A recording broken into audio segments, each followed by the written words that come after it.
Hello hello. Good afternoon बेटा, good afternoon जी, good afternoon. और गुरु पूर्णिमा की ढेर सारी शुभकामनाएं आप लोगों के लिए भी। और इस पे एक बहुत ही प्यारी सी वीडियो जो है शूट हुई है, उसको आप जरूर देखिएगा। ठीक है, यूट्यूब पे अपलोड हो जाएगी बेटा।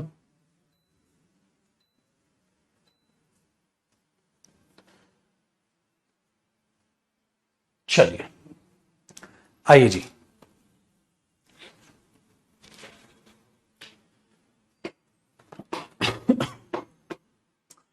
लास्ट किया था हमने, बताइए लास्ट टॉपिक क्या किया था?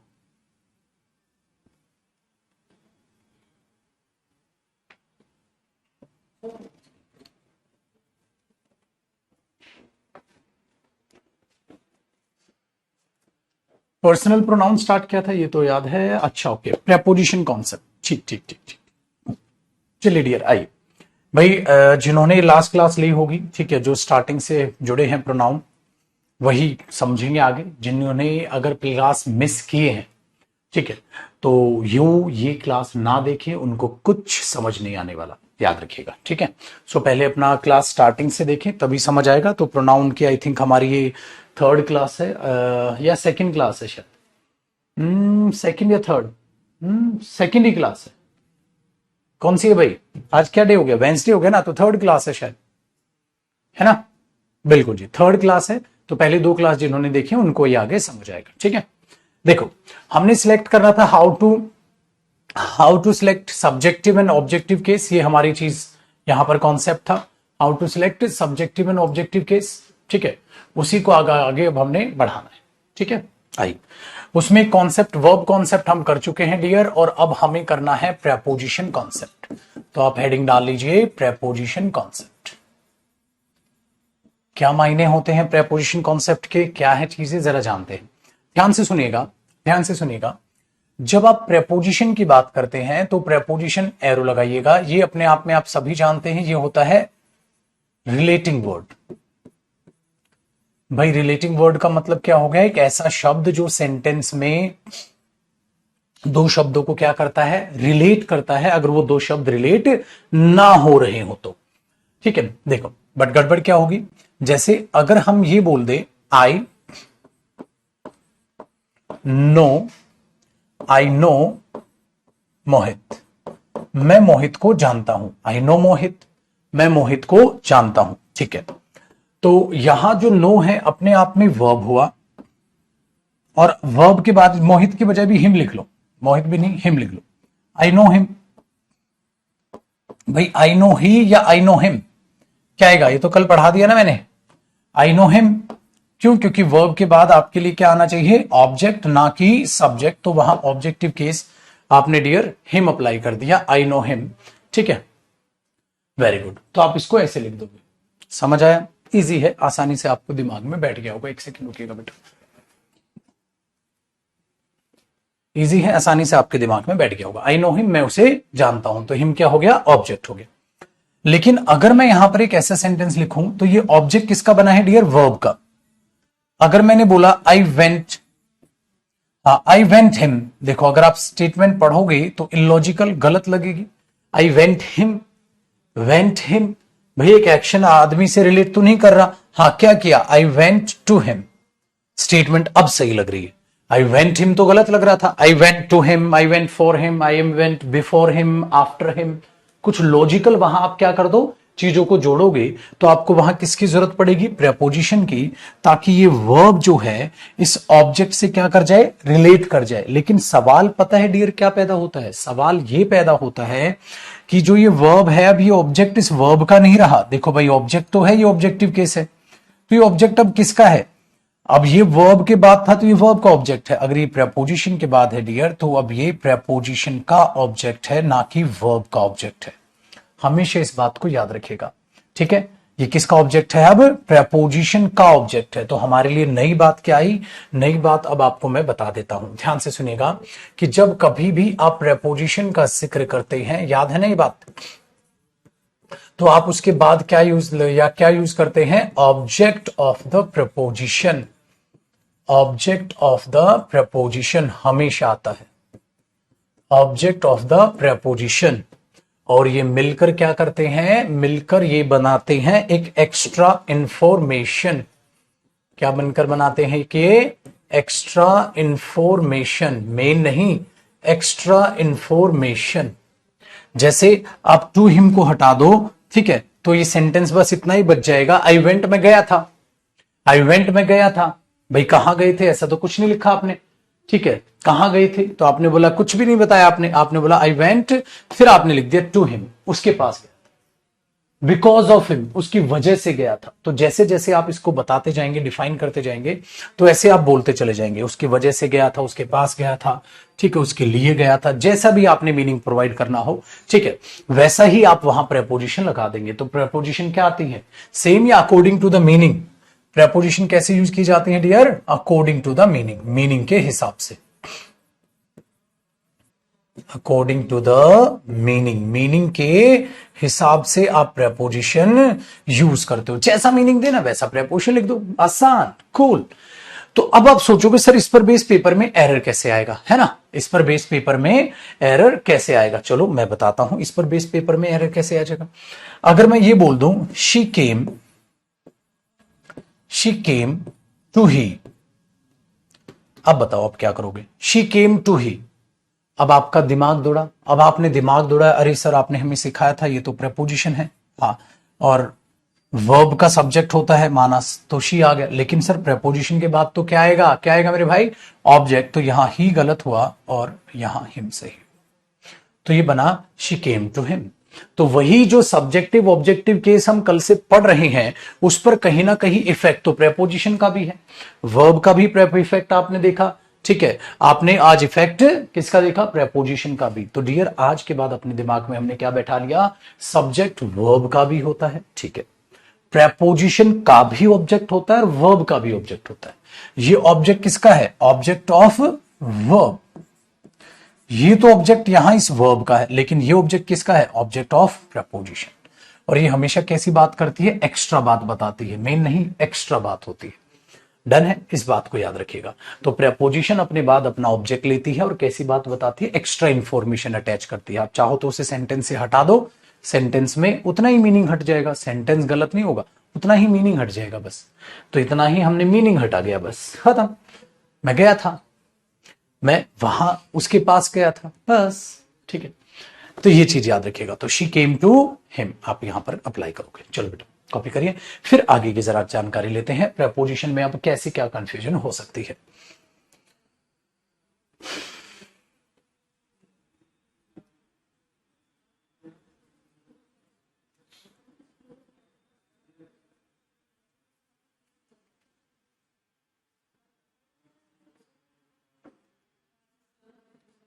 आप सभी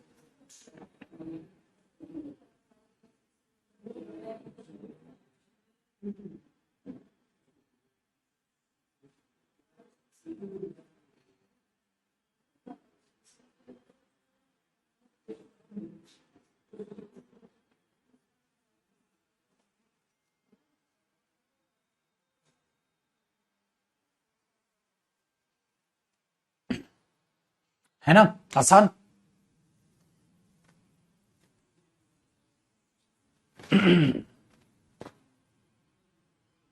बहुत अच्छा, बहुत अच्छा।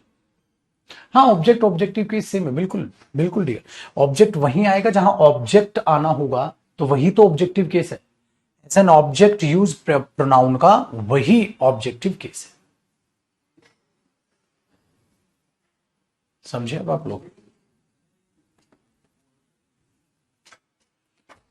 एक हमारे पास बुद्धू मियां आ गए हैं, पूछ रहे हैं, ठीक है पूछ रहे हैं कि ऑब्जेक्ट कैसे पता चलता है। बुद्धू वर्ब के साथ ऑब्जेक्ट है या प्रेपोजिशन के साथ है, कल यही तो सिखा रहे हैं। कमाल हो गया भाई, कमाल हो गया। कल से जिस टॉपिक पे बात चल रही है, आज हमारे बुद्धू मियां उसी को पूछ रहे हैं।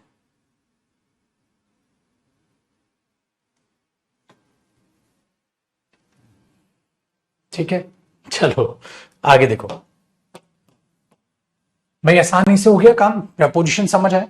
अब बताएं हमें दिक्कत क्या है। दिक्कत यह है आप किन किन प्रेपोजिशंस को जानते हैं, जो जो आपने सुनी है, जैसे in, into, on to, from, behind, for, before, after, ठीक है, इवन टू, इन सबको जानते हैं। तो कंफ्यूजन कहां आ जाती है? कंफ्यूजन एक दो ऐसी प्रेपोजिशंस हैं जो आपको कंफ्यूज कर सकती हैं। चलो क्यों ना उनको जाने। आइए, एक प्रेपोजिशन होती है विद, एक होती है विदाउट, एक होती है अलोंग विद, और एक होती है टुगेदर विद।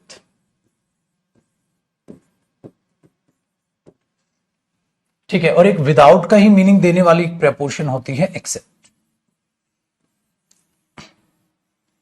एक्सेप्ट का भी मतलब क्या होता है? के बिना, के बिना। ठीक है, अब ये होती हैं जी प्रेपोजिशंस। ठीक है, इनको क्यों लिखवा रहा हूं? क्योंकि यहां से एक दो क्वेश्चंस आपके और बन जाएंगे। ध्यान से सुनिएगा। अगर मैं एक बात बोलता हूं, मोहित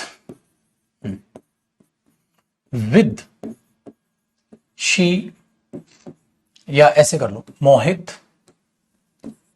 अलोंग विद शी, या अलोंग विद हर। आगे क्या आएगा कोई दिक्कत नहीं, बाद की बात है। फिलहाल आप इतने में ही बताइए क्या आना चाहिए। अब मैंने क्या बोला? मोहित अलोंग विद। देखो सबका मीनिंग बताता हूं। विद क्या होता है? के साथ। विदाउट क्या होता है? के बिना। एक्सेप्ट भी क्या होता है? के बिना। अलोंग विद क्या होता है? उसके साथ साथ। टुगेदर उनको साथ लेकर। अलोंग विद किसी के साथ साथ, और टुगेदर उनको साथ लेकर, है ना। चलिए, तो मोहित अलोंग विद शी या हर, क्या आना चाहिए? वेरी गुड भाई। अभी अभी जब मैंने बताया अलोंग विद जो है वो क्या होती है? प्रेपोजिशन, तो ऑब्वियसली बात है हर आना चाहिए। ठीक है, आपने यहां तक बात को टैकल किया, हर आ गया, शी कट गया। अब आगे मैंने बोला इज या आर गोइंग देयर। अब मैंने इसे ये लिख दिया, इज या आर गोइंग देयर। जब मैंने इसे ऐसे लिखा तो कई बार बच्चा एक गलती और करता है डियर, ध्यान से सुनिएगा। कई बार आप क्या गलती करते हैं कि आप यहां आर लगा देते हैं। मैंने बोला आपने आर क्यों लगाया? पता है क्या बोलता है स्टूडेंट? वो कहता है आप एक बात देखो सर कि अलोंग विद प्रेपोजिशन हुआ, हाँ चलो ये हर आया, हाँ सर दो आदमी है ना, एक मोहित हो गया एक हर हो गया। मैंने बोला आदमी, आदमी देखकर वर्ब आती है। कितने आदमी हैं? ठीक है बताओ कितने आदमी? आदमी देखकर वर्ब आती है। तो आप सबको भी आर लग रहा है ना, आर चिपका दो सर, आर आ जाएगा। गलत है आप सभी। ध्यान से सुनिए, ये क्या है? सब्जेक्ट या ऑब्जेक्ट? ऑब्जेक्ट। ऑब्जेक्ट किसका? प्रेपोजिशन का। ऑब्जेक्ट किसका? प्रेपोजिशन का। Very good. मैंने अभी अभी आपको समझाया जब प्रेपोजिशन के साथ जो भी चीज जुड़ती है, हाँ, तो वो मेन इंफॉर्मेशन होती है या वो एक्स्ट्रा इंफॉर्मेशन होती है। क्या बताया था अभी अभी? एक्स्ट्रा इंफॉर्मेशन होती है। तो आप अपना दिमाग खुद लगाइए, एक वर्ब से ऑब्जेक्ट का क्या लेना देना? क्या ऑब्जेक्ट के हिसाब से वर्ब आती है डियर? बताना, क्या ऑब्जेक्ट के हिसाब से वर्ब आती है क्या? नहीं ना, ऑब्जेक्ट के हिसाब से तो वर्ब नहीं आती। फिर क्यों पागल बन रहे हो? तो इसका जो मेन सब्जेक्ट है, जो इसका मेन सब्जेक्ट है वो कौन है? मोहित है। तो अगर ये मेन सब्जेक्ट है तो यहां वर्ब भी क्या आएगी? मोहित के अकॉर्डिंग इज, मतलब जो आप आर बोल रहे हैं वो गलत है। तभी तो डियर आपने कोचिंग ली है, क्योंकि विदाउट ग्रामर अगर चलोगे तो मजा किस बात का। तो इसीलिए याद रखिए, रटो मत चीजों को बेहतरीन तरीके से सीखो कि भाई प्रेपोजिशन के बाद ऑब्जेक्ट आ गया, ऑब्जेक्ट का वर्ब से एक लेना देना नहीं मेरे दोस्त, ये तो एक्स्ट्रा इंफॉर्मेशन हो गई। तो मेन मोहित की बात है। मोहित उसको साथ लेकर, उनके बिना, उनकी वजह से, कुछ भी, वो सब एक्स्ट्रा बात है। मोहित उनको साथ लेकर आ रहा है तो बात मोहित की है। समझे? ये बात याद रखिएगा। चलो इसी बात को जरा एक बार फिर, बच्चा रटता है अलोंग विद, टुगेदर विद, ये ऐसे है तो इनके बाद आने वाले के अकॉर्डिंग वर्ब नहीं, पहले वाले के अकॉर्डिंग वर्ब लगाओ, स्वाहा। अरे क्यों स्वाहा कर रहे हो जिंदगी का? चीजों को सीखो, ऐसा हो रहा है तो ऐसा क्यों हो रहा है। आगे चीजों को देखते हैं। आप जरा ध्यानपूर्वक बातों को सुनिएगा, समझिएगा, परखिएगा। मैं अगर यहां पर यह भी लिख दूं डियर चलो एक कहानी देखते हैं। मैंने बोला ही, आप ही लिखोगे, हिम तो नहीं लिखोगे ना, या समझे? Very good. ही विद, या ऐसे कर लेते हैं, he together with his friends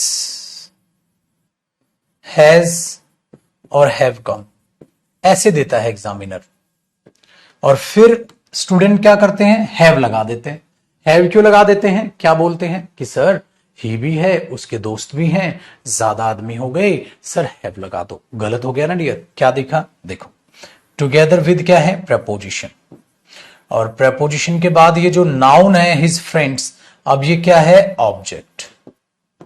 तो ये कैसी इंफॉर्मेशन हुई, एक्स्ट्रा। और वर्ब किसके अकॉर्डिंग आएगी, एक्स्ट्रा इंफॉर्मेशन के अकॉर्डिंग नहीं, ही के अकॉर्डिंग हैज आएगा। आप वहां हैव को क्रॉस कर दोगे, आप बोलोगे he together with his friends has come, have गलत हुआ, हैव गलत हुआ। अब तो बात बन गई, ऐसा ही इनके साथ है, with, without, along with, together with. ठीक है, वेरी गुड। अब अगर यहां पर मैं हिम भी लिख दूं तो आप हिम नहीं काट देंगे, क्योंकि यहां सब्जेक्टिव केस की जरूरत है। ये थोड़ा ना बोल दोगे हिम हैज कम तो he together with his friends has come, वो अपने दोस्तों के साथ आ गया है, बात ही की है। हाँ बेटा, यहां हिज डिटरमिनर है, ये नाउन है, कोई दिक्कत, नाउन भी तो ऑब्जेक्ट होता है ना। तो ये चीजें आपको जो है समझनी है,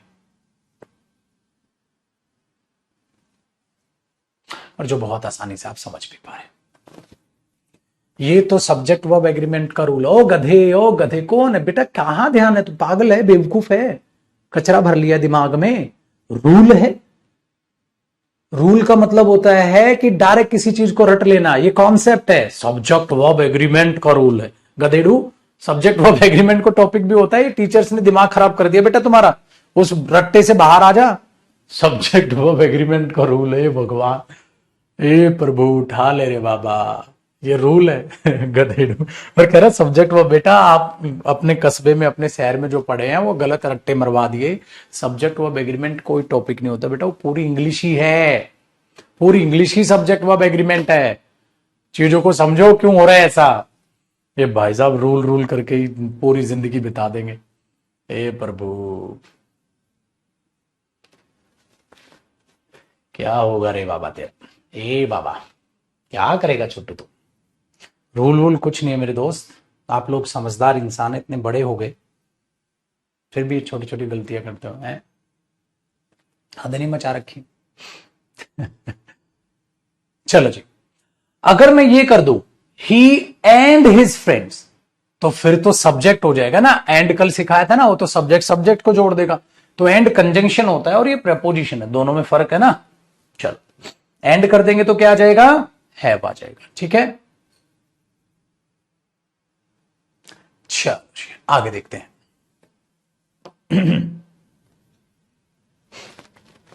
तो ये प्रेपोजिशंस के साथ आपको चीजें समझ आ गई ना। अगला देखिए, एक और प्रेपोजिशन है जो आपको परेशान करती है और जिसका नाम है between.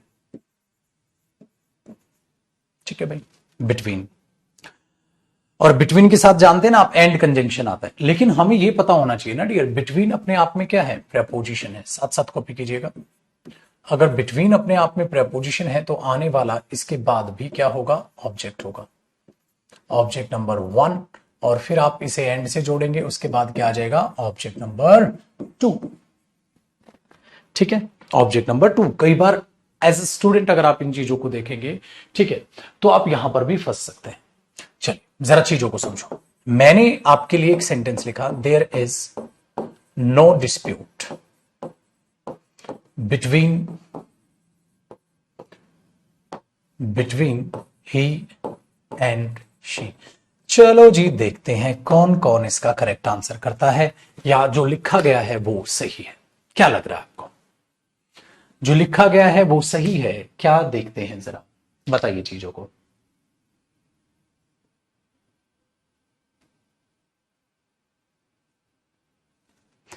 There is no dispute between he and she. There is no dispute between he and she. क्या नजर आएगा, वेरी गुड। देखो बिटवीन क्या हुआ, प्रेपोजिशन, तो क्या आना था, हिम, और एंड ऑब्जेक्ट, ऑब्जेक्ट को जोड़ेगा तो इधर भी क्या आना था, हर। ये हुआ जी एंड। ठीक है, तो एंड क्या है? कंजंक्शन, है ना। चलिए अब एक और आप स्टार लगाएंगे और आपको एक बहुत ही अच्छी बात बताता हूं। एंड क्या होता है? कंजंक्शन। आपने पढ़ रखा है ना। और ये कंजंक्शन होता है तो क्या बताया था मैंने? ये सब्जेक्ट सब्जेक्ट को जोड़ता है, और माय डियर मैंने आपको सिखाया था ये ऑब्जेक्ट ऑब्जेक्ट को जोड़ता है। तो इधर ऑब्जेक्ट ऑब्जेक्ट जोड़ दिया, अगर सब्जेक्ट सब्जेक्ट होगा तो ये सब्जेक्ट सब्जेक्ट को जोड़ देगा, इसको कोई परेशानी नहीं। लेकिन आज एक नई चीज आपको सिखाता हूं। आपको पता है एक चीज होती है एंड नॉट। एंड नॉट, जब एंड नॉट एक साथ देखें तो हमेशा याद रखिएगा ये कंजंक्शन नहीं, ये प्रेपोजिशन होता है।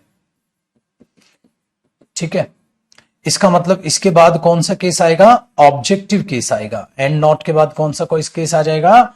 ऑब्जेक्टिव केस आ जाएगा डियर, क्योंकि अपने आप में एंड नॉट कंजंक्शन नहीं प्रेपोजिशन होता है, तो हमेशा उसके बाद क्या दिखेगा? ऑब्जेक्टिव केस दिखेगा।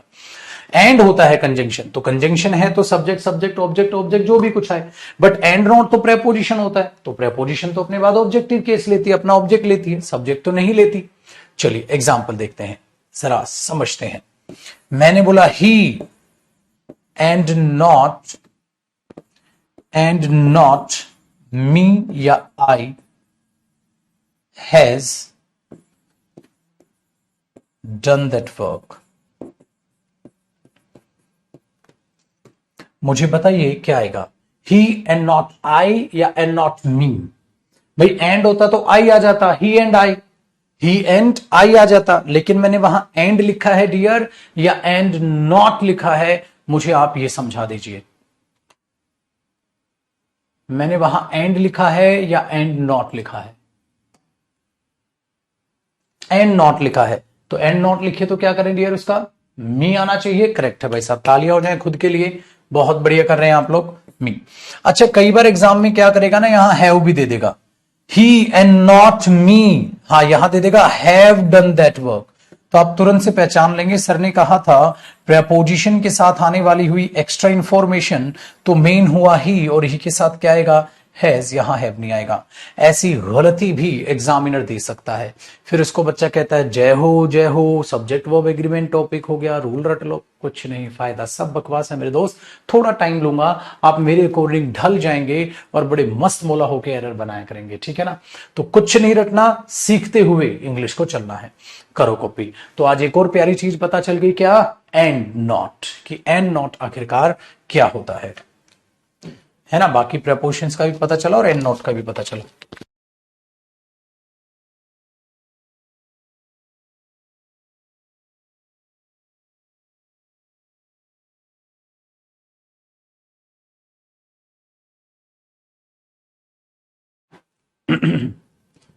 तो चीजों को मस्त मोला होके सीखते रहो, है कि नहीं भाई?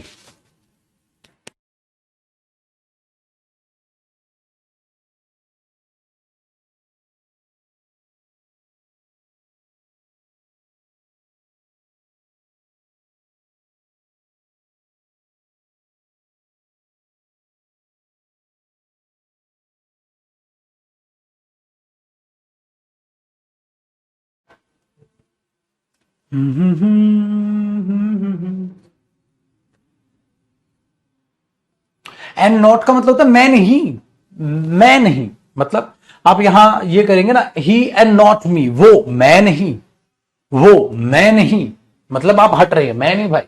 तो वो काम किसने किया? उसने किया, मैंने नहीं किया। He not me, he and not me, ठीक है।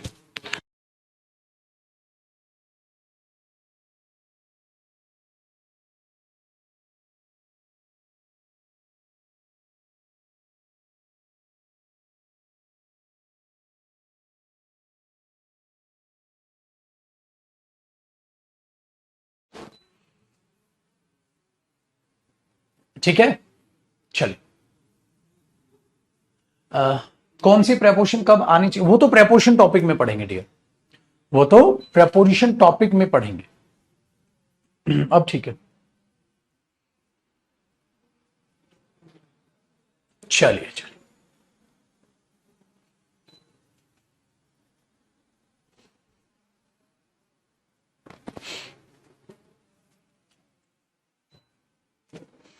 अब आगे चीजों को देखते हैं। एक और चीज आप देखते हैं, लाइक। आपको पता है ये लाइक दो चीज होती है, ये एज अ वर्ब भी यूज होता है और ये शब्द एज अ प्रेपोजिशन भी यूज होता है। क्या आपको पता है? ये मैंने कहा था ना, इसीलिए चीजों को जानना और परखना बहुत जरूरी होता है। अब आप बोलोगे कैसा पता चलेगा? सेंटेंस से पता चल जाएगा। चलो, जैसे मैंने बोला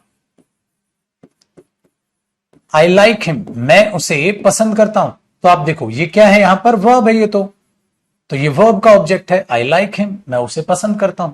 वेरी गुड। अगर मैं ये बोल दूं he like me is a teacher, he like me is a teacher, तो अब आप यहां समझोगे अच्छा सर, मतलब ये जो आप लिख रहे हो ये एक्स्ट्रा बात हो गई, ठीक है ना, क्योंकि ये लाइक क्या हो गई? प्रेपोजिशन, और ये मी क्या हो गया? इसका ऑब्जेक्ट, है ना। तो ये एक्स्ट्रा बात हुई, तो ये इस किसके लिए आया? ही के लिए। तो मैं क्या कहना चाहता हूं, वो मेरी तरह अध्यापक हैं, वो मेरी तरह अध्यापक हैं। तो मैं क्या बोलूंगा? He like me is a teacher, he like me is a teacher, वो मेरी तरह अध्यापक हैं। और मैं कह रहा हूं I like my family, they like my family, I like my job, ठीक है, दे लाइक देयर जॉब। तो जब आप ऐसे कर रहे हैं तो लाइक वहां पर क्या है? वर्ब। तो लाइक एज अ वर्ब और like as a preposition use होगी। कैसे पता चलेगा एग्जाम में? सेंटेंस पढ़ लो डियर। इसका मतलब क्या होगा? मेरी तरह। अगर एज अ प्रेपोजिशन मीनिंग देंगे तो मेरी तरह, ठीक है, मेरी तरह। डन। इस तरीके से आप इन चीजों को डेवलप करते चलेंगे। डन। तो ये तरीके, वो मेरी तरह टीचर है। नहीं डियर, लाइक मी पहले ही ना बोल के इससे रिलेटेड है तो इसके बाद ही बोलेंगे, ठीक है। बहुत अच्छे।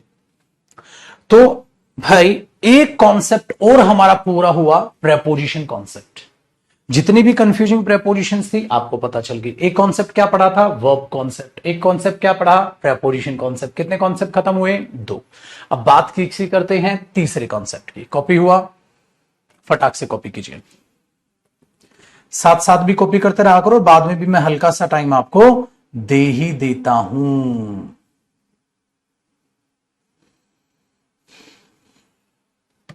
ठीक है, चलिए अब हम बात करेंगे तीसरे कॉन्सेप्ट की डियर। तो सब्जेक्टिव और ऑब्जेक्टिव केस पर कितनी चीजें असर डालती हैं? 2 चीजें, एक तो वर्ब और एक क्या? प्रपोजिशन। बोला करो, बोला करो, बोला करो, ठीक है। चलिए अब थर्ड चीज की बात करते हैं, उसको हम बोलते हैं डियर कंपैरिजन कॉन्सेप्ट। अब मैं आपको इंग्लिश लैंग्वेज में कैसे कंपैरिजन करते हैं वो सिखाऊंगा। तो सब्जेक्टिव ऑब्जेक्टिव केस हमारा क्या हो जाएगा? खत्म। सब्जेक्टिव ऑब्जेक्टिव केस में 3 concept, verb concept, preposition concept और तीसरा क्या बचा? Comparison concept. अब कंपैरिजन कॉन्सेप्ट जब आप पढ़ेंगे तो याद रखिएगा, कंपैरिजन किया जाता है डियर कंपैरिजन कंजंक्शंस के द्वारा, ठीक है। Very good. तो अगर कंपैरिजन कॉन्सेप्ट्स आप देखेंगे तो इसमें आते हैं बेटा कंपैरिजन कंजंक्शंस, ठीक है। हमारा एक बच्चा लिख के ये कह रहा है सर थोड़े से बड़े एग्जाम्पल भी लिखवा दीजिए। बिल्कुल, बट अभी नहीं, अभी आप थोड़े बड़े बच्चे बन जाएं, आफ्टर सम टाइम हम बड़े एग्जाम्पल्स, और प्लस जब आप एरर्स भी करेंगे तो पहले आपको बेसिक और फिर लॉन्ग सेंटेंसेस दिखाई देंगे। बट बेटा स्टार्टिंग में नहीं, आप कंफ्यूज हो जाएंगे, घबरा जाएंगे, अभी तो शुरुआत है। चलिए आगे देखिए। बस एक बात आपने याद रखनी है कि आप उन टीचर से पढ़ रहे हैं जिन्होंने हजारों लाखों, मतलब लाखों स्टूडेंट्स पढ़ा चुके हैं, प्लस हजारों की तादाद में सिलेक्शंस दे चुके हैं, जो खुद नौकरी छोड़कर आपकी खिदमत में हाजिर हैं। तो मेरे दोस्त मुझ पर भरोसा रखें, आंख बंद करके आप मुझ पर ट्रस्ट कर सकते हैं। आपका सिलेक्शन मेरी जिम्मेवारी है, लेकिन मेरे पुत्र उसके लिए आपको मेहनत करनी है। तो बिल्कुल भी ना घबराएं, छोटे सेंटेंसेस, बड़े सेंटेंसेस, मुझे आपका फ्यूचर दिखाई दे रहा है, वो जो है वो बहुत ब्राइट है, लेकिन मेहनत करते रहिएगा, आप बिल्कुल बेफिक्र रहें। ये ऑनलाइन प्लेटफॉर्म हमने बनाया है बेटा, बाकी प्लेटफॉर्म, ठीक है, बाकी प्लेटफॉर्म की तरह बिल्कुल भी नहीं है। कि पैसे ले लिए, अच्छे से सिलेबस नहीं कराया, या स्टूडेंट से पैसे ले लिए, कुछ ढंग से नहीं कराया, जल्दी जल्दी चीजें करा दी, ठीक है, बेकार बेकार चीजें करा दी, रूल वूल रटा के छोड़ दिया, ऐसा आपको कुछ नहीं मिलेगा। 50 लाख स्टूडेंट्स हमारे साथ जुड़े हुए हैं, 50 लाख जुड़े हैं तो उसका कोई ना कोई कारण रहा होगा। आपकी बड़ी सिस्टर, आपके बड़े भैया मेरे से पढ़ के सिलेक्शन पा चुके हैं, तो जरूर उसका कोई कारण होगा, और उसका कारण एक ही है, मेरी मेहनत और मेरे साथ साथ आप लोगों ने जो मेरा साथ दिया। तो अदरवाइज मैं कुछ भी नहीं, मैं कुछ नहीं कर पाऊंगा फिर, ठीक है ना। चलिए, मैं आपको छोटी सी बेफिक्री देते हुए एक प्यारी सी चीज आपको दिखाना चाहूंगा, जिससे आप सभी क्या हो जाएंगे, बेफिक्र हो जाएंगे, और वो है डियर हमारे पास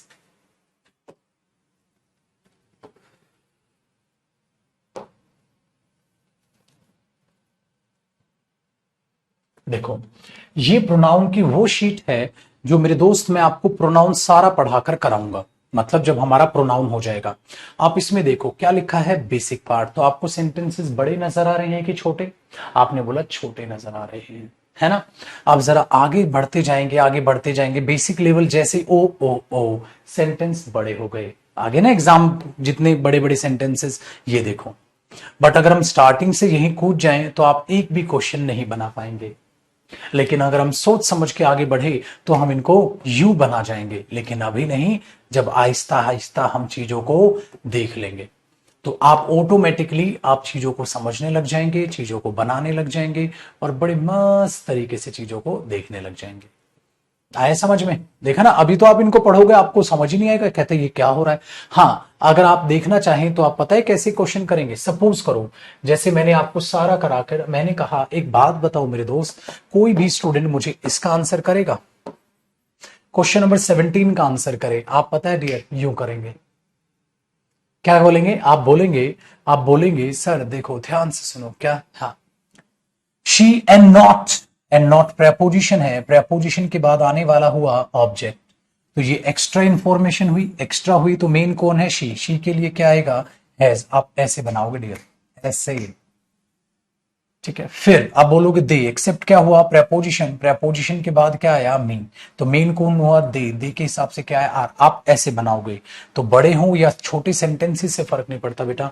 अब आप इनको बनाओगे जब, ठीक है, जब आप इनको बनाओगे तो आप इनको कैसे बनाओगे? जब आपको ये कॉन्सेप्ट्स हो जाएंगे तो आप इनको भी यूं बनाएंगे। समझ आई मेरी बात? बहुत प्यारे बच्चे हैं।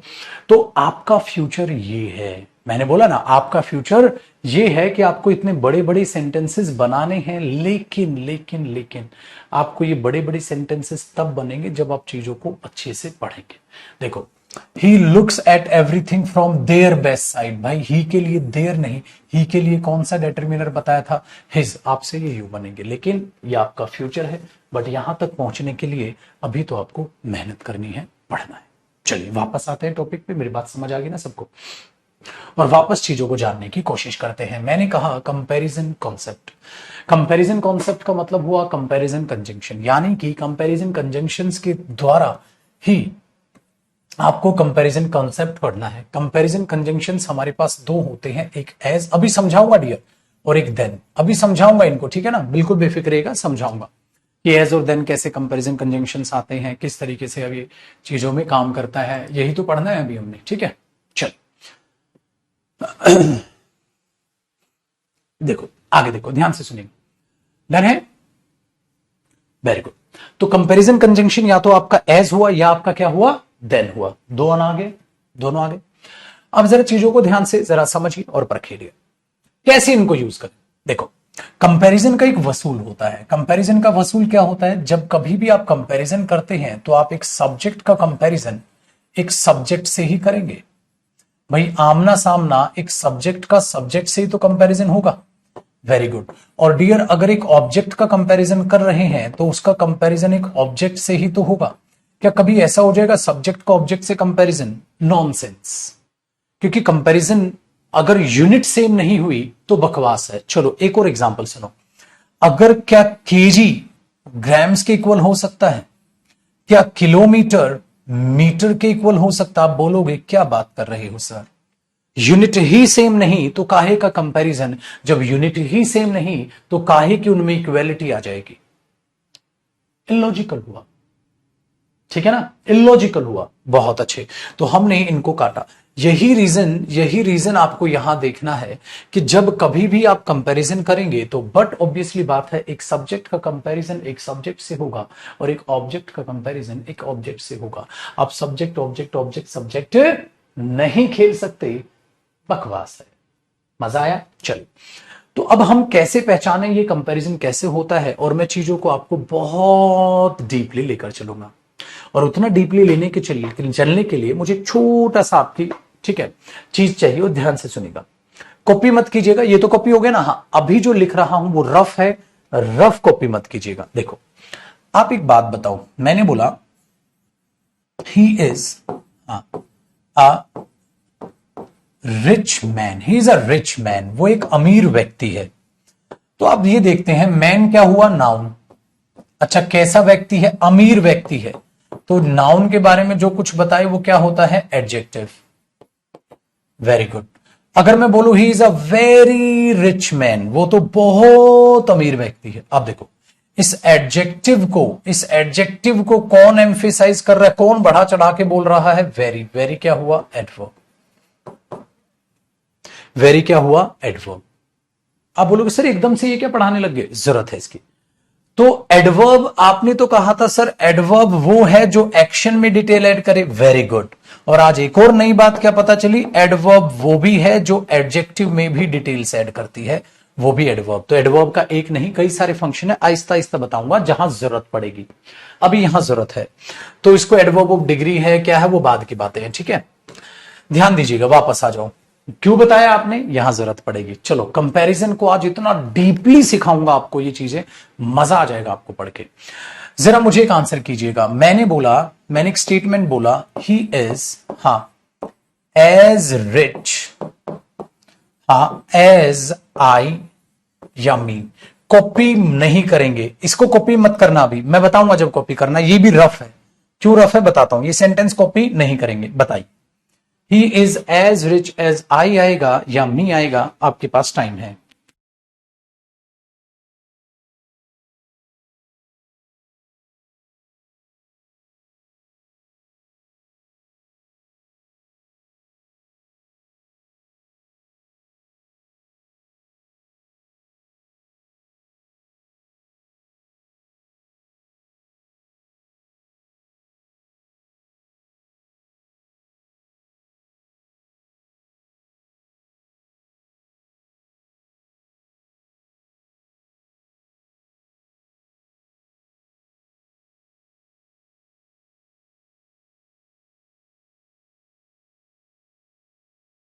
हो गया? चलो, आपको जो भी लगा आपने लगाया, कुछ भी जो भी आपको लगा आपने लगाया। किसी बच्चे को ने मी लगाया, किसी ने आई लगाया, जो भी है। आप लोग पता क्या करते हो, अब आपको ये चीज भी रटा दी जाती है। ये चीज भी कैसे रटा दी जाती है? दो तरीके से। जैसे जिन्होंने मी किया उनको बोल दिया जाएगा बेटा मी नहीं आएगा। वो बच्चे बोलेंगे सर मी क्यों नहीं आएगा? तो उनके लिए क्या बोल दिया जाता है? Very good. क्या बोल दिया जाता है? देखो, किस किस का कंपैरिजन हो रहा है? ही का। किससे कंपेयर? ये क्या है? सब्जेक्ट। सब्जेक्ट का कंपैरिजन किससे होगा? सब्जेक्ट। तो क्या आएगा? आई। क्या नहीं आएगा? मी। बस ऐसे रट लेता बच्चा, ऐसे रट लेता, ऐसे रट लेता। सब्जेक्ट का कंपैरिजन किससे होगा? सब्जेक्ट। तो क्या आएगा? आई। क्या नहीं आएगा? मी नहीं आएगा। ऐसे रटता है ना। कॉपी नहीं करना। मैंने बोला she is as intelligent as he या हिम। क्या आएगा? बच्चा पता है क्या करता है? अरे शी है, सब्जेक्ट का कंपैरिजन सब्जेक्ट, ही आएगा हिम नहीं आएगा। और वो पता है क्या सोचता है? यस मेरा आंसर सही हो गया, यस मजा आ गया। बिल्कुल मजा नहीं आया, रट्टा हो गया। सोचो ये किसका सब्जेक्ट है? देखो भाई, ये रही वर्ब, ये रहा सब्जेक्ट। अगर ये सब्जेक्ट है तो इसकी वर्ब कहां है? यार सब्जेक्ट तो सिर्फ वर्ब का होता है, वर्ब कहां है इसकी? अगर आप कह रहे हो ही आएगा तो ही पर बात खत्म कैसे हो गई? वर्ब कहां है इसकी? वर्ब कहां है? तो आप परेशान नहीं हो जाते थे बचपन में, यार वर्ब तो है ही नहीं, फिर सब्जेक्ट कहां आएगा? तब आप सोचते थे यार टीचर अच्छा नहीं मिला, मजा नहीं है। आओ, इसीलिए मैंने कॉपी करने को किया मना। अब आ जाओ मेरे दोस्त, अब आपको मैं सिखाता हूं कैसे हो भाई। ठीक है, आओ। अब दोबारा, अब कॉपी करो यहां से, अब कॉपी करो आप लोग, अब कॉपी करना। मैंने बोला ही इज, ही इज, हां, एज रिच। ठीक है, अब ध्यान से सुनना। आपने क्या लगाया? ही, ये वर्ब है, ये सब्जेक्ट है। आप जानते हैं किस वर्ब का? इस वर्ब का ये सब्जेक्ट हो। रिच, वो अमीर है भाई। अमीर कौन है? ही। और नाउन प्रोनाउन के बारे में जो बताए वो क्या होता है? एडजेक्टिव। तो अमीर क्या होता है भाई? Adjective. He is rich, he is rich, वो अमीर है, गरीब है, इंटेलिजेंट है, स्मार्ट है, टॉल है। ठीक है, तो ही इज रिच, तो रिच वहां पर क्या हो गया? रिच वहां पर आपने क्या बोल दिया? अरे सर बड़ा ही आसान है, रिच वहां तो, वहां रिच तो अपने आप में एडजेक्टिव बन गया। अब एक बात बताओ, मैंने अभी अभी आपको कहा था जो एडजेक्टिव के साथ छेड़छाड़ करे, जो एडजेक्टिव के साथ छेड़छाड़ करे वो क्या होती है? एडवर्ब। इसका मतलब यहां एज एडवर्ब है।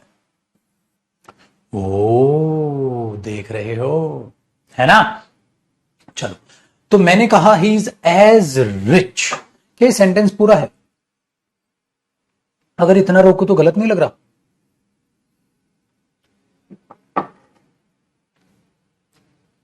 भाई इतना रोको तो गलत नहीं लग रहा? He is as rich, he is as rich. अरे वो इतना अमीर है, एज का मतलब इतना, कितना कितना अमीर है, तो वो इतना अमीर है, कितना अमीर है। तो अब आपने क्या बोला? वेरी गुड, आपने क्या बोला? ही इज एज रिच, वो इतना अमीर है, हां, जितना कि मैं हूं, जितना कि मैं अमीर हूं। तो आपने क्या लिखा? He is as rich as I am rich. ये है पूरी की पूरी बात। अभी कॉपी मत कीजिएगा इसको, यहां कॉपी मत कीजिएगा, कुछ मिटाना है मुझे, यहां कॉपी मत कीजिएगा। तो क्या हुआ? ही इज एज रिच, वो इतना अमीर है, as I am rich. Very good. तो क्या डियर आप यहां में लिख देंगे? Me am rich, me am rich तो नहीं होगा ना, आई एम रिच होगा। हाँ, लेकिन फिर हमने बुद्धि दौड़ाई। क्या?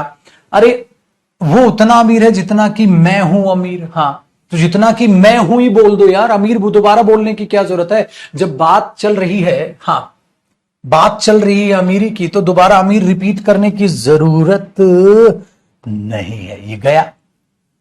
ओ, आई एम बच गया, है ना? वेरी गुड, तो आई एम बच गया। हाँ, तो यहीं तो रुक दो, यहीं तो रुक दो। तो he is as rich as I am, वो उतना अमीर है जितना कि मैं हूं। मैं क्या अमीर? ऑफ कोर्स, उसी की तो बात चल रही है, तो अमीर दोबारा रिपीट करने की जरूरत नहीं है। छोटू मियां ये सही हो गया। फिर भाषा में एक और बात आई। कहता है यार एक बात बताओ, हाँ, अमीर लिखने की जरूरत नहीं थी, हटा दिया। हाँ, कहता है ये क्या है? अब ये देखो डियर, ये भी सब्जेक्ट है, ये क्या है? ये भी वर्ब है। भाई सब्जेक्ट वर्ब तो एक सेंटेंस तो ये हो गया, हाँ, और एक सेंटेंस ये हो गया। ओ हो, भाई जो दोनों बातों को जोड़े वो क्या हो गया? कंजंक्शन। स्वागत नहीं करोगे हमारा? क्या हो गया भाई? कंजंक्शन, है कि नहीं? तो ये क्वेश्चन क्या है? He is rich, he is as rich as I am rich. तो एज क्या हुआ? कंजंक्शन। बट उस कंजंक्शन ने सोचा यार रिच रिच रिपीट क्यों करूं, इसलिए हमने यहां से रिच हटा लिया।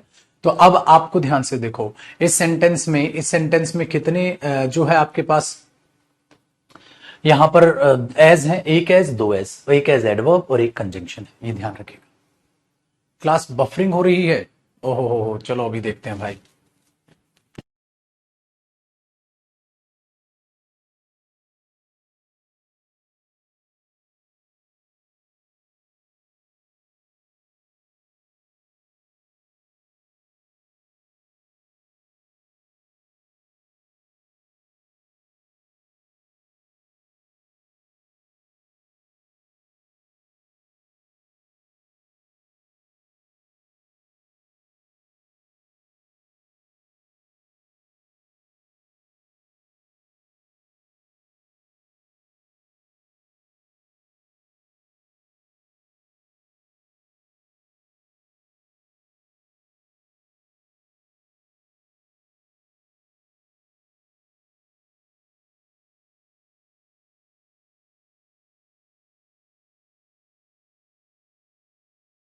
बेटा आप चलिए क्लास, बताइएगा।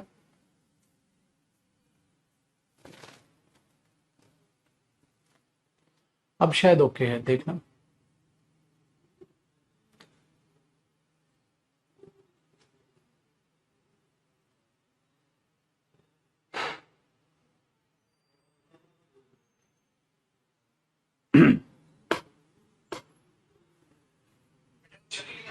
हाँ डन। चलिए वापसी करते हैं।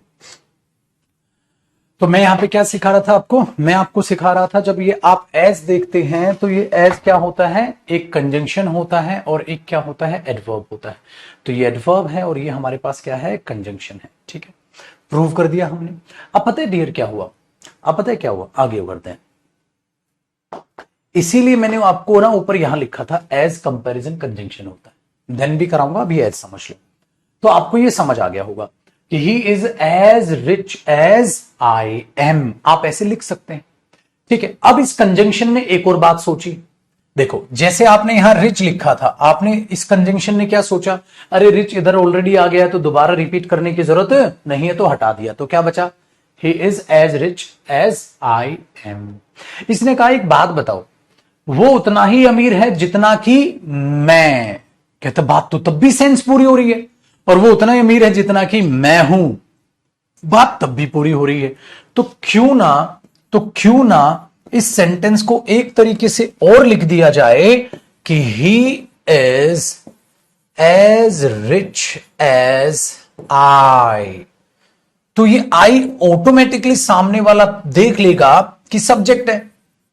हाँ, और इसकी जो एम वर्ब है, जो इसकी एम क्या है, अपने आप में वर्ब है, उसको क्या कर दिया गया, हिडन। अरे यही तो मेरे दोस्त बात है। क्यों हाइड कर दिया गया, क्योंकि ऑटोमेटिकली अंडरस्टूड है, सब्जेक्टिव केस है। मी होता तो ऑब्जेक्टिव होता ना, तो मी को तो काट देंगे हम, तो आई आ गया। हाँ, अब उसका रीजन पता चल गया। मतलब आप ये सोचते थे ना इसकी वर्ब कहां है, इसकी वर्ब हिडन है। अगर लिख दो तो वही सही। अगर पेपर में दोनों आ जाए, मतलब मी काट के पेपर में इंप्रूवमेंट आया, आई एम भी गिवन है, आई भी गिवन है, तो पहली प्रायोरिटी पता है किसको देंगे, आई एम को पहली प्रायोरिटी, और खाली आई को दूसरी प्रायोरिटी देंगे। मतलब दोनों ऑप्शन में ये चुन लेंगे।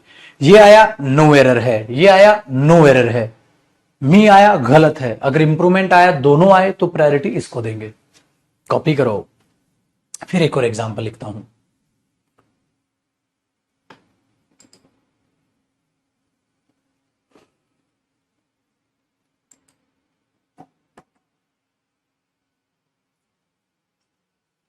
ठीक है ना, तो प्रेफरेंस आपको पता चल गई होगी।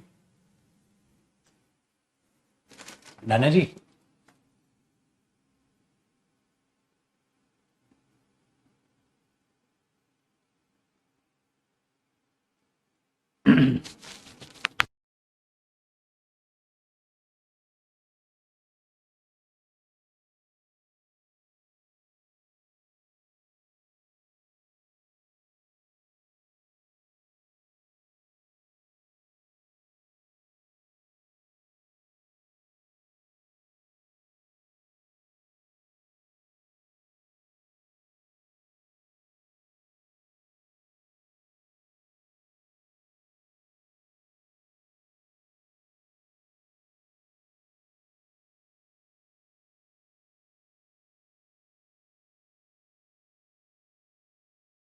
नाना जी डन डना डन डन डना डन डन डना डन।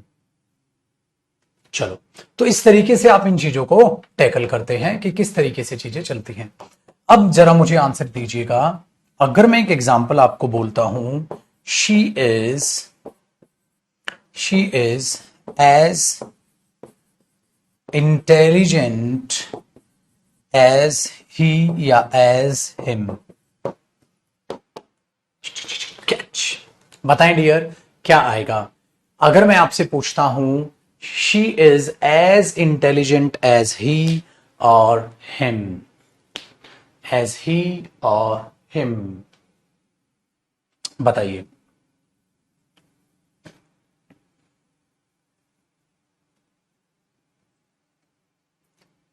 बेटा मैं पीएनजी वीएनजी कुछ नहीं देता, पहली क्लास जरूर देख ले डेमो, अपने आप आंखें खुल जाएंगी तेरी। क्यों नहीं देता, वेरी गुड, करेक्ट आंसर। तो आपने बोला ही आएगा। अच्छा, यहां पर क्या और आ सकता था? He is. वो हमने क्या कर लिया? कॉमन, मतलब इज वहां अंडरस्टूड कर लिया। बहुत अच्छे जी, बहुत अच्छे, बहुत अच्छे, बहुत अच्छे। चलो एक एग्जाम्पल और। मैंने कहा he is not so he is not so rich as she या एज हर, या एज दे कर दूं, एज दे या देम। बताइए। He is not so rich as they और देम। क्या लग रहा है आपको? क्या लग रहा है आपको? Very good. आप बोलोगे दे आएगा, देम नहीं आएगा। अगर मैं कहूं, अगर एक सेंटेंस ही आ जाए, नो अदर स्टूडेंट, ऐसे कर लेते, no other boy is so intelligent as he और एज हिम। बताइए, वरना डांट खाने के लिए तैयार हो जाइए। बताइए, वरना डांट खाने के लिए तैयार हो जाइए। क्या बोलोगे आप? क्या बोलोगे आप? Very good. No other boy, कोई भी दूसरा लड़का उतना इंटेलिजेंट नहीं है जितना की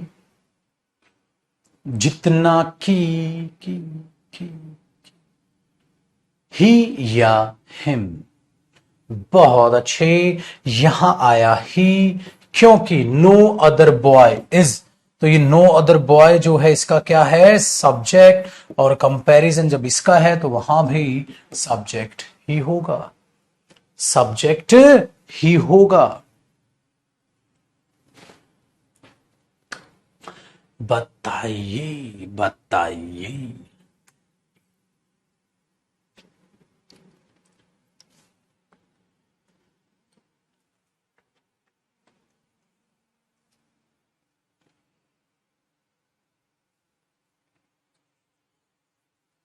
आए ना चीजें? बताओ। अब तो आसान हो गया भाई, अब तो आसान हो गया।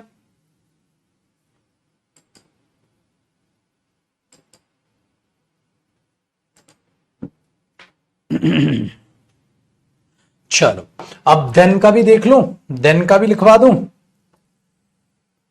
अब देन का भी एग्जाम्पल देख लेते हैं। अगला एग्जाम्पल, मैंने कहा he is more intelligent than I am.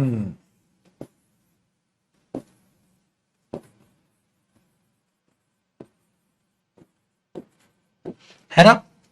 तो क्या हुआ अब यहां देखो, he is more intelligent. Intelligent क्या हुआ? एडजेक्टिव। तो ये क्या हुआ? Adverb. Is more intelligent than I am, than क्या हुआ? कंजंक्शन। और आई एम, तो यहां मी देगा तो क्या हो जाएगा? एरर। किस किस का कंपैरिजन है? ही का और आई का। तो he is more intelligent than I am, तो वो ज्यादा इंटेलिजेंट है जितना कि मैं हूं। तो मैं भी इंटेलिजेंट हूं, वो भी इंटेलिजेंट है, लेकिन वो ज्यादा इंटेलिजेंट है। ठीक है, वेरी गुड।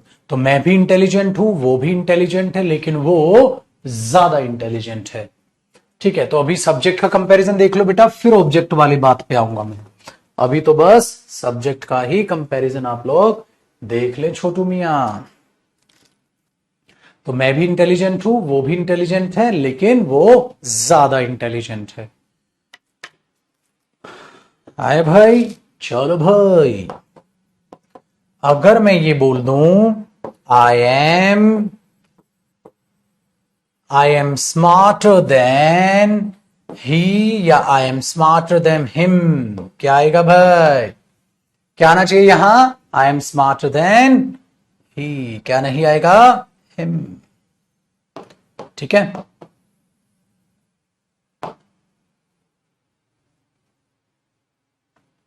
बहुत बिल्कुल, उसमें भी एम हिडन कर सकते हैं। बिल्कुल, आप यहां खाली आई भी लिख सकते हैं, आई एम को पहली प्रायोरिटी। वेरी गुड, करेक्ट है। चलिए अब मैं आपको एक कंफ्यूजन देता हूं।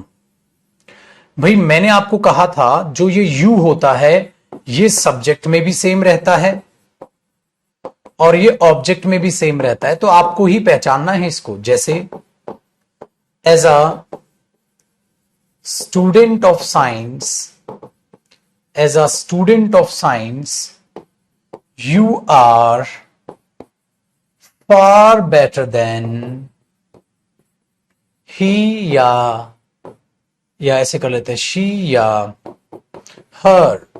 अब आपको बिल्कुल दिमाग दौड़ाना है और ध्यान से सोचना है किस किस का कंपैरिजन है। तो वो यू वहां सब्जेक्टिव केस है या यू वहां ऑब्जेक्ट की तरह है।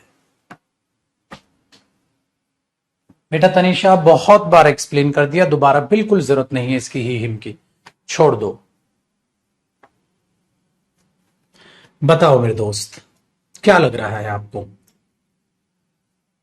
क्या लग रहा है? बहुत ही अच्छे। देखो भाई as a student of science, science के स्टूडेंट होने के नाते ये तो बात अलग है। हाँ यू आर, तो आर क्या है? वर्ब। तो इस वर्ब का ये यू क्या है? सब्जेक्ट। क्योंकि यू तो चेहरा नहीं बदलता, चेहरा नहीं बदलता तो आप अपनी बुद्धि लगाओ। भाई वर्ब के लिए आया तो वो क्या होगा? सब्जेक्ट। और सब्जेक्ट का कंपैरिजन सब्जेक्ट से होगा। तो यहां वह शी लिखो या शी इज लिखो, यहां या तो शी लिखो या शी इज लिखो, है कि नहीं? आपकी चॉइस है डियर। बहुत अच्छे, बहुत अच्छे। तो इस तरीके से आप चीजों को पहचानोगे तो एकदम बेफिक्र रहोगे और फटाफट आंसर कर पाओगे। तो वहां पर हमें शी यूज करना चाहिए। तो ये हुआ कंपैरिजन, ठीक है। लेकिन पता है अब तक मैंने आपको जो कंपैरिजन करके दिखाया वो सिर्फ और सिर्फ दो लोगों में करके दिखाया। अभी तक ऑब्जेक्ट वाला पंगा नहीं आया है कि नहीं? ऑब्जेक्ट वाला पंगा भी बहुत जल्दी ही आएगा, ठीक है भाई। चलिए, लेकिन ऑब्जेक्ट की तरह भी यूज हो और, ठीक है, वहां पर जो आप यूज कर रहे हो वहां अगर तीन इंसान आ जाए तो, थ्री पर्सन, थ्री पीपल, तो लेकिन अब इस कंपैरिजन में आगे पड़ाव है। आज क्लास हाँ रुक रुक के चल रही, कोई बात नहीं, खत्म ही कर रहे हैं अभी। तो आपको याद रहना है कल करना है हमने थ्री पीपल केस ऑफ, ठीक है, थ्री पीपल। अगर तीन लोग हों तो कैसे हम कंफ्यूज हो जाएंगे, तो कैसे हम कंफ्यूज हो सकते हैं, वो चीजें आपको देखनी है, ठीक है। तो आज के लिए इतना ही। थोड़ी बफरिंग कर रही है क्लास, यहीं रोक रहे हैं। और डियर कल हम कहां से करेंगे मेरे दोस्त? केस ऑफ थ्री पीपल, कि अगर तीन लोग हों तो फिर कैसे चलेगी क्लास, ठीक है जी। वो कल देखेंगे। तो तीन लोगों के केस में किस तरीके से आप प्रायोरिटी दोगे, किस तरीके से आप यूज करोगे, वो आप देखोगे, ठीक है। डन है? ठीक है बच्चे, तो जो जो क्लास रुक रही है कोई बात नहीं, आप यहां तक का रिवाइज करके मुझे मिलेंगे। और दूसरी बात, आप सबको पता है बेटा मैं क्लास लेता हूं रात को 9:30 बजे, प्रैक्टिस कराता हूं। अभी तो आपका सिलेबस स्टार्ट हुआ है, बहुत सारे ऐसे बच्चे हैं जो मेरे से पढ़ चुके हैं या बहुत सारा सिलेबस कर चुके हैं, तो उनके मार्क्स आपसे ज्यादा आएंगे, उनके मार्क्स आपसे ज्यादा आएंगे। तो घबराना बिल्कुल भी नहीं, घबराना बिल्कुल भी नहीं, ठीक है ना। सर मेरे तो कम नंबर आ रहे हैं, तो सर एक काम करूं वो क्लास ही ना देखूं, फिर तो पहले ही फेल हो। क्यों? क्योंकि something is better than nothing. कुछ तो सीखोगे, वोकैब तो याद, वोकैब के जो क्वेश्चंस उसमें आते वो तो याद होगे, कुछ तो कोशिश करोगे, ठीक है। हाँ ये चीज ध्यान में रखिएगा। तो चीजों को पढ़ते रहो, मुस्कुराते रहो और प्लीज अपनी अपनी जगह मेहनत करते रहो, ठीक है ना। और चीजों को यूं ही जैसे ये रिदम पकड़ेंगे ना चीजें, तब जाके आपको लगेंगे। और अगले हफ्ते से ऐसा भी होगा कि मैं आपकी कुछ प्रोनाउन की एक्स्ट्रा क्लासेस भी लूंगा। मतलब 12 बजे से तो जो क्लास हो ही रही है वो तो हो ही रही है, आपकी कुछ एक्स्ट्रा क्लासेस भी प्रोनाउन के लगाऊंगा, क्योंकि प्रोनाउन बड़ा टॉपिक है, ठीक है। तो प्रोनाउन की कुछ एक्स्ट्रा क्लासेस भी रहेंगी, जिसकी टाइमिंग मैं आपको बताऊंगा तसल्ली से। शायद वो रहेगी रात के 8 बजे, ठीक है। रात के 8 से 9, 9:15 तक वो क्लास रहेगी, ठीक है।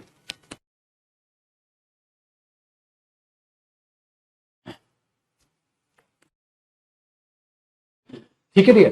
तो रात को 8 बजे रहेगी। अगर रात को 8 बजे आपकी किसी और सब्जेक्ट की क्लास होती है, आप बोलो रे सर मेरी तो उसकी भी क्लास है, कोई बात नहीं, उस क्लास को फिर बाद में देख लीजिएगा, अपनी इंग्लिश की क्लास अटेंड कर लीजिएगा, ठीक है, ये ध्यान रखिएगा।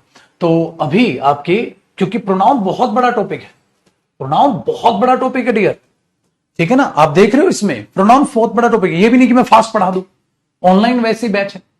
कई बच्चों को ऐसा होता है ना फास्ट पसंद होता है, कई बच्चों को स्लो पसंद होता है, कई बच्चों को मीडियम स्पीड पसंद होती है। अब एज अ टीचर बेटा मुझे तो हर बच्चे को देखना है ना, हर बच्चे पे ध्यान देना है, कौन बच्चा क्या पढ़ रहा है। तो जिनको फास्ट पसंद है अपना स्पीडोमीटर पे लगा के क्लास देख लिया करो, ज्यादा बढ़िया है, ठीक है। रात को 8 बजे क्लास कर लेंगे या फिर 7 से 8 कर लेंगे, शाम को 7 बजे कर लेंगे क्लास, 7 से 8 रख लेंगे, ऐसा रख लेंगे, ठीक है, या 2:30 बजे से ही दोपहर को रख लेंगे, जो भी होगा मैं आपको बता दूंगा। अगले हफ्ते से आपकी एक्स्ट्रा क्लास रहेगी प्रोनाउन की, ठीक है, अगले हफ्ते से रहेगी, ताकि अभी एक बार प्रोनाउन में रम जाओ, प्रोनाउन एक बार समझ आने लग जाएगा ना, अगले हफ्ते से दोपहर को 2:30 बजे रख लेंगे। जैसे अभी 1:15 तक होती है ना, फिर थोड़ा ब्रेक लेके 2:30 बजे से रख लेंगे, 2:30 से 3:30, जो भी होगा मैं आपको अगले हफ्ते बताऊंगा। अभी तो फिलहाल इस हफ्ते तो पढ़ो, ठीक है, तो बिल्कुल बेफिक्र रहें बेटा, डन है। चलिए बाय बाय, टेक केयर। और रात को मिलेंगे अब 9:30 बजे, रात को यूट्यूब पर मिलेंगे 9:30 बजे, एक और प्रैक्टिस सेट करेंगे आज, एक और प्रीवियस ईयर पेपर करेंगे। दूसरी बात क्या करें,